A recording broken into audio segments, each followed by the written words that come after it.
So I was given a new name. I chose a new name. Well, God gave it to me, Natalie. I wasn't born with this name. Yeah. Fun fact. Okay, so I wrote a little mini book here. I'm going to say it, it's not so long, but okay. I felt like Holy Spirit just downloaded this to me, and I wrote it out, and here it is. I grew up, this is how it started. I grew up in searing condemnation and rejection and felt profoundly unsafe.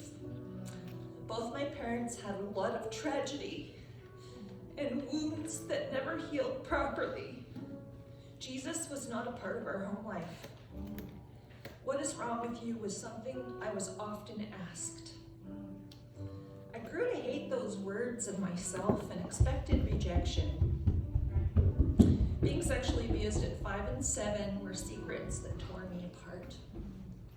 I felt like an unwanted orphan up until 2016. Those bitter roots were deep. I started using substance to dull the pain from 12, alcohol, which spiraled more and more out of control. I looked for worth in the attention of men and making money, and deep down I wanted love, a good father. At 21, I had 2 kids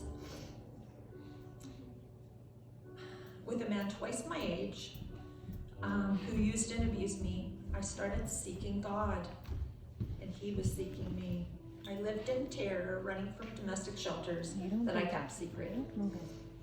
To survive, I left while my kids remained with my abuser. I became homeless for a while. Yeah, it's dramatic. and was on the edge of insanity. God drew me to Himself slowly over the years.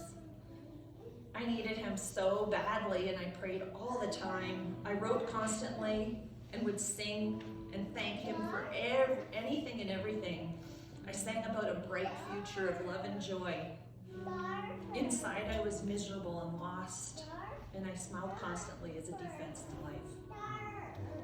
2 old men told me about Jesus around 26. They were kind. I exercised constantly, trying to get away from my anxiety and depression that tormented me 24/7. I only had peace if I was drunk. After more tragedy, I got into counseling school and started telling my secrets. Telling the truth started to heal me, though I kept defaulting back into abuse. I had my son, and a week after was homeless. His father and I lived sinfully, and it was hell. Again, I began praying and asking God for help all the time. After 3 years, God supernaturally entered my bedroom and tickled me with a giant finger. He was real. I kept that a secret too, but I drew in